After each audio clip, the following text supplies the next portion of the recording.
Welcome everyone. Joining me today is Jirhan, Head of Data at Elvah, as well as a Senior Lecturer in Product Management at Code University. She's led product teams at Source Labs, Volkswagen and Vodafone, driving strategy, scaling platforms and mentoring future leaders. So Jirhan, welcome. Can you start by telling us a bit about your journey into tech and how you got from where you started in your career to where you are now? Thank you, Ghazal. I mean, even with your introduction, memories flash. But maybe taking you like a step back, I have a computer science education. So starting my career was with the decision of, okay, where do I want to be in the software development life cycle? So if you are familiar, for anyone who's familiar with the software development life cycle, back in the old days, it had been described as this V-shaped model. In the agile teams, obviously, we don't do that anymore. But just for us to think of the back in the old days, it starts with the requirement analysis as the business analysis part of things, and then goes to the development, and then ends with QA testing and etc. So for me, while I was studying, it was about discovering, okay, do I want development? I did some part-time work here. I did some internship there. And then it was a decision of, okay, you know what? I feel myself much more motivated when I do the requirement analysis and the product management side of things. So this is how I started my career in, so to say, product management. And then as I change jobs and change industries, of course, the role and the responsibilities evolve. And basically it was, I was always responsible for product, but wearing different hats, right? Sometimes a bit more technical, sometimes responsible for partnerships, and obviously like the more business and budget responsibilities. Then fast forwarding to like beginning of this year, actually end of last year, I came across, I met the founders of Elvah, and we found an exciting opportunity where we were discussing building a data product. And then I saw, okay, this sounds very much interesting. It feels like it's the right time for me to have a different approach in product management. So now I'm at Elvah, I'm leading the data team. So to build a data product. So to me, the journey is now bringing product thinking to the data and how we handle data and how we serve data in the sense of our business.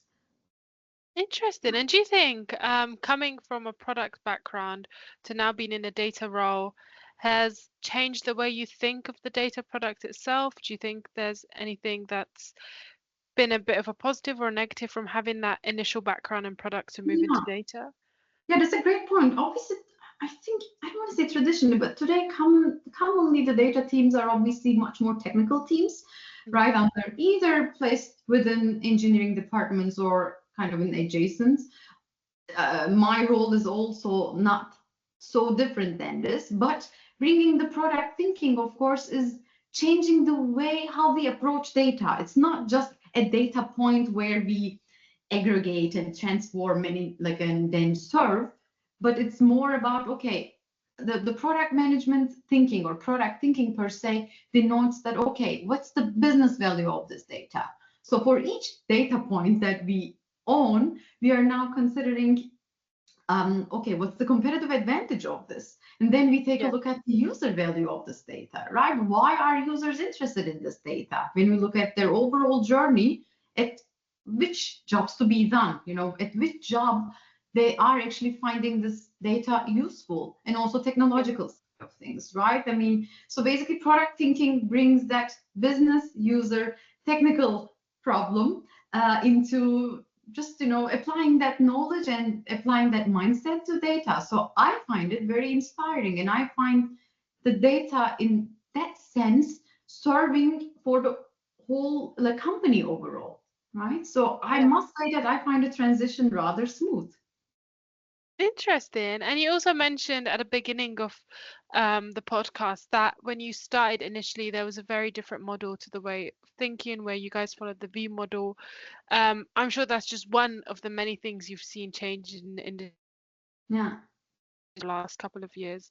I'd love to hear a bit more from your standpoint of little things you've seen change that you didn't initially expect moving into tech and Yeah, my data. example, great call, thank you. So my example was from mostly the ways of working, right? It was the transition from waterfall methodology, like project management, corporate setups, to agile, and then, all these enterprise scrum models and whatever works today. But when I think of data and how we approach and how we build software products, SaaS products, I must say that I was lucky enough to observe the change. Again, back in the old days, data teams used to be usually clustered under this business intelligence domains, together with their technical and analysts, where data was obviously mostly to serve internal users. And then it became something as part of these software products that we're using, where you have the menu item where you see a dashboard or I don't know, some kind of analyzed menus that gives you the static graphs if you're lucky. And then today, however, we are seeing how data became much of a center of the all the business value. I haven't worked at a company that didn't say that we don't have valuable data. Like, all the companies that I've worked at believe that we have very valuable data, and it's true. So seeing this transformation, I must say that, like, one of the most noticeable changes in the past couple of years. And also with this thinking, when you present data also to the user, it also starts from the user sense of, user expectations, so to say, also changes, right? Because it doesn't happen just from one side. So users are also, when they use a product and see some data being presented to them, they're also looking at it and saying, okay, tell me something I don't know. I already know what if it's a banking app, for example, they already know what they spent their money on. But it's more about, okay, if you present me something, that's interesting. And then what am I supposed to do with this information, right? Guide me through this process. And another example is also how we operate in the background, right?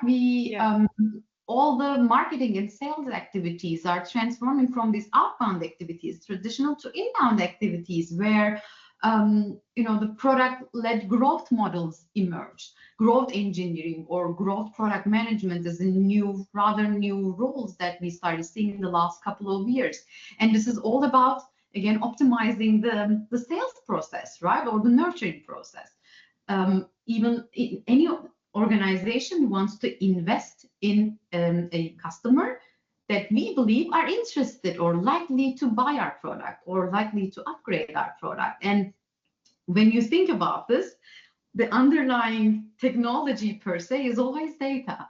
So having seen all the change, again, from the product features that we build through till the organizational approach, right? Not just the approach, internal processes and the teams themselves, I must say, was one of the most remarkable changes so far.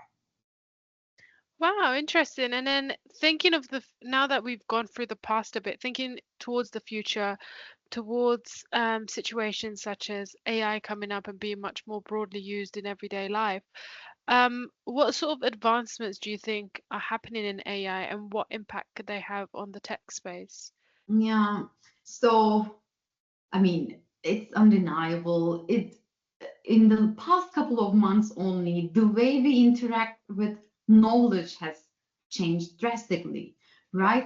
What we expect from a simple search, and when we have a question, like how we want to come to the answers, obviously change with all things that we already know, right? With the generative AI tools. And as part of this is also impacting the way, just from my previous example, the way we, for example, develop features now. Our users are not familiar with this way of interacting with knowledge. So if we take the dashboard example, now the users are expecting to already gain some insight. So don't show me these static graphs where you are highlighting that I'm above or below a certain threshold.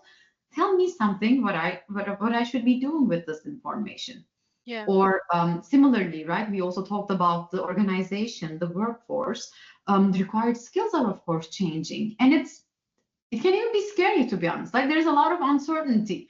Now we use these technologies as tools that empower us. They even help us upskill, right? We don't need to write the most efficient SQL queries now. GPT can already help us, or other models can already help us with that. Obviously, we also can foresee that, okay, today it's helping us. What if it's gonna, replace us today? And it may replace us, like we don't know. But I think it's once in a generation kind of change that we are seeing right now. So I think that's the exciting part about this, right? And technologically, obviously, the infrastructures are adopting to this, right? All these tools are now emerging and kind of in fight with each other to, to support more use cases that generate, AI powered whatever is supposed to be built. I think but again, as I said, I think the overall, when we think a bit more globally, I think the uncertainty versus the excitement for change, I think that's what AI is bringing to technology today. And I'm not a futurist, but we shall see, what the future will bring. Yeah, 100%. Are you seeing it being impacting your team and yourself at Elvah? I know a lot of the companies and the leaders I've spoken to have used it to their benefit, and a lot of others have seen it impact them, possibly not in a great way. I guess from your side, how has it been? Yeah, so far we've observed, as I said, only the empowering side of things, right? Which, obviously we are leveraging certain tools or features that help us with certain queries or certain analytics. So as I gave the example, like it helped us and sped us the time that we spend on acquiring knowledge. Skill-wise, I have a technical education, right? It's tough for me to easily come to the conclusion that it will unnecessitate the technical skills in future. I still believe that this foundational technical knowledge should be there. Mm-hmm. But in addition, I think what remains very, very important is also the skepticism that we have, right? And the curiosity that we want to keep. So I think so far we value anyone who would not take any AI result as granted, but rather would like to work with AI at our company. So I think the short-term impact is rather positive. But as I said, in the long term, we shall see, what it will bring to the teams. But one thing that I'm observing, I can say, not at our company, but overall, is a bit merging roles, so to say. So we used to have, just from my earlier example, financial analysts or I don't know, like domain-specific analysts. Whereas now today, if you can analyze data, you're pretty much capable of analyzing data from across the industries, right? Because the skill, the transferable skill is the analyzing, the analysis power that is in your brain, right? That cognitive part is the one that remains, because the technicalities are, I don't want to say being replaced, but getting a boost already with the AI. Yeah, 100%. And I agree on what you say about merging roles. I think I've seen this as well a lot across the market in the last couple of months, is what 2-3 years ago would have been 3 separate positions is now all being merged into one, where one person's required to do majority of the work and essentially wear all hats and be able to understand much more skills than they would have before and been a specialist in their domain before, like you mentioned. Yeah. And we saw this trend also in software development, right? There used to be the QA role, for example, used to disappear because we had the full stack engineers and test automation and etc. But we also still see it merging back because there are other domains where a manual QAing still is in need, not as much as it used to be. But I think these trends also sometimes have their ups and downs. There's this, oh my God, it's so great. We believe in that one super person that can do all the tasks, until we realize that, nah, you know what, maybe we should have the, a specialized skill there. So I think it will find its equilibrium eventually. So I think that, yeah, the segregation maybe was a bit too much back then, but the aggregation of today can also be a little bit on to one extreme. So if we think, I mean, I'm just thinking out loud right now from this software management, software development and test examples. So it could be that the data analyst kind of skills could aggregate a bit like so far, and then only to segregate again in a couple of months or years. 100%. Like you say, we're not futurists, but we can only just see the patterns and make that presumption. I guess just having that amazing background you've had in tech and the way your career has evolved, what advice would you give for younger generations looking to enter the tech industry? Yeah, I think the motivation, I mean, I know a bit of a, it's not very tangible right now, but the motivation should always be there. And technology is just like medicine, I think, is a field where there's always a new development. So it's not like that. It's not a skill that you just sit on and then, benefit from it in the next 20, 30 years. So I think anyone who's entering the technology industry, with whichever role, you can be a designer, you can be a product manager or a developer yourself, doesn't matter. You really need to be keeping that curiosity within you, because the developments always surpass your power within a day, right? You can only work too much. You can't, it's never catch up. It's always a catch up game, but you will never be able to fully catch up and take a step forward, right? It will always be a step ahead of you, but you need to not be intimidated by this, yet you want to be, following it. And on the ground level, if I were to think about this data and from the product perspective, I think data literacy will always remain, right? From this example that I was giving you about AI. Again, AI will only tell us maybe how to SQL, how to query the data, how we should, I don't know, write certain like aggregations or how to write code and etc. for us to transform and serve the data. But the analysis skill, the understanding of what data is and why it's valuable is still, I believe it's still a human touch that is necessary. So if anyone is interested, at least in the product and data product management side, I think being data literate is definitely helpful. And from that point onwards, I must say that the simple, I think SQL is probably older than me. I think it's developed in early 80s, if not late 70s.